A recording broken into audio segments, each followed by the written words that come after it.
Good day po sa lahat. Welcome back po muli sa aking channel, Mongs TV. Today po mga Mongs TV ay samahan niyo po muli ako sa araw na ito sa aking pag-video mga Mongs TV. Ngayon po mga Mongs TV ay bumili pa ako ng darak mga Mongs TV. Ito po yung ating halo sa katawan ng saging mga Mongs TV. Ngayon po ay first time po nilang makakain o nakain sa ating halong katawan ng saging mga Mongs TV. Ito po yung darak. Mas ibabutan niyalo yung darak sa ating nintad na katawan ng saging. Yan po ay babasahin po natin mga musibi yung darak para dumikit pa mga musibi ng uso sa ating nintad na katawan ng saging. Kumbaga mga musibi, ipalagtok natin yung darak para talaga na dumikit sa katawan ng saging. For example lang mga musibi ngayon na haluan ko ng darak yung ating katawan ng saging. Ang hirap pa mga musibi kapag mag-isa lang po tayo nag-video. Wala pong tagawak ng ating camera. Yan po mga musibi yung yung darak na yung pinong-pino po yan. Yan po yung ating hinalo sa katawan ng saging mga musibi. First time po nila ngayon. Mga musibi, kung di pa po nakapag-subscribe sa aking channel, ay hiningi ko po ang inyong pagsuporta at pag-subscribe po sa aking channel. Mongs TV po. Thank you po sa pagsuporta. Thank you po sa panonood. Yan pa mga Mongs TV. Haluan po natin ito ng tubig para maging basa talaga yung darak. Para pag natin sa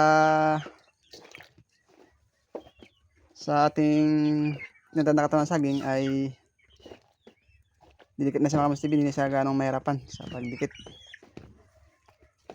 Yan po.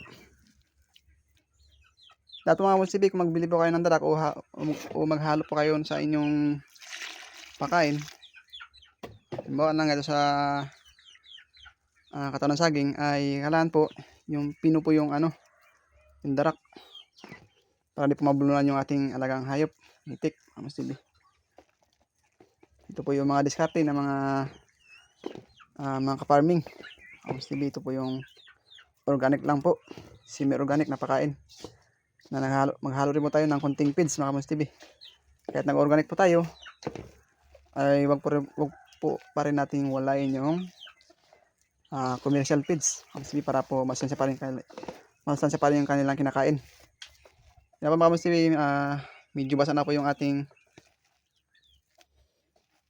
darak. Yan po, harding rin na ipanghalo sa ating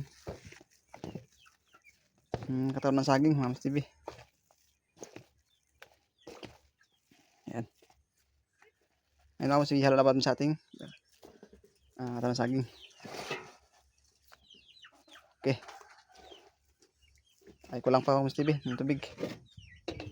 Pag malagkit yung yan na.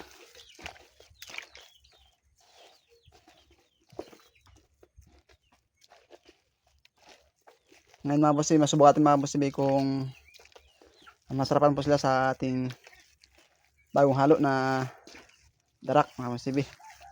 Kung masarapan po sila mga Mongs TV ay good news po mga Mongs TV para sa ating mga alaga. Ang haba po ng darak na mga Mongs TV, nasa po yan, nasa 850 po mga Mongs TV, nasa 50 kilos yung darak na yan. Kung mag-epekto mga Mongs TV ay good news po ito sa atin. Laking tipid po sa paghalo ng commercial feeds. Yan po mga Mongs TV. Halo natin sa ating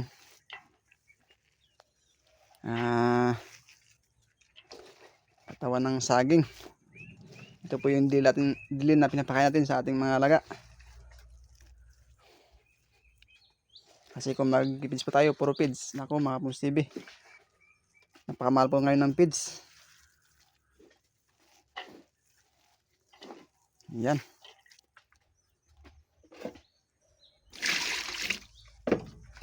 Kala mabasahin po natin ng gusto para dinikit sa sa ating katawan ng saging. Okay. Yan na po mga idol, mga farming. Yan na po mga Mongs TV, halo na po natin yung ating darak at katawan ng saging mga musibi. Ito na po yung resulta niya. Talagang sa tingin ko mga musibi, magustuhan ito ng ating alagang itik mga musibi. Tara po mga musibi, samahan niyo po ako sa aking ang papakain ng aking alagang itik mga musibi. Kasi po palubat na po yung aking cellphone, kaya sisimulan po natin mga musibi, papakain natin ang alagang itik. At ito po mga musibi yung ating ihalo. Kunting bis lang po yan ang ihalo na sa ating naghalong saging at darak mga musibi. Ito lang po mga musibi. Babad lang po natin mga musibi para maganda pa yung halo niya sa ating sinadad na katawan ng saging at darak. Yan po mga musibi. Mga musibi, itong pita natin ipapalatot natin mga musibi para maganda po yung kanyang resulta. Okay mga musibi, yan dito lang po yung mga musibi. Samahan niyo po ako sa pagpakain ng aking itik. Yan na po mga kamusibi, nahalo na po natin yung kids at saging, katawan saging at darak mga musibi. Ngayon mga musibi, kumakain na po tayo sa ating alagang itik. Naku mga musibi, talagang isa dapat lang kumain yung ating alagang itik mga musibi. Yan po, nakarinig na po yung kanilang pakainan dyan po at naganap natin ng tubig yung kanilang kainuman. Kaya ayun mga musibi, samahan na po ako ngayon mga musibi sa pagpakain. Isit up lang po yung camera sa unahan para makatagip po ako mga musibi na pagpakain ng ating alagang itik. Yan po mga musibi, ipasin na po.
Yan ako mga idol, kapaming.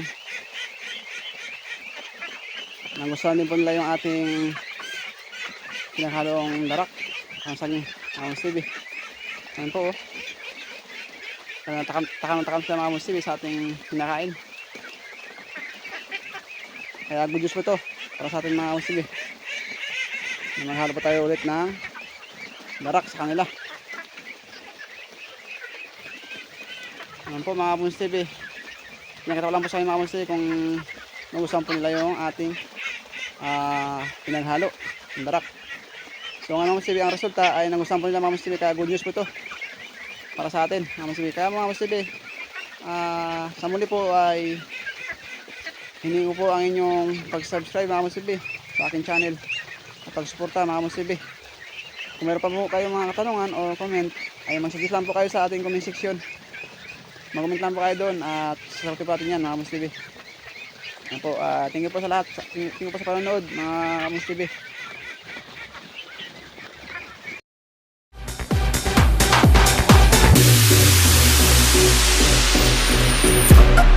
Up.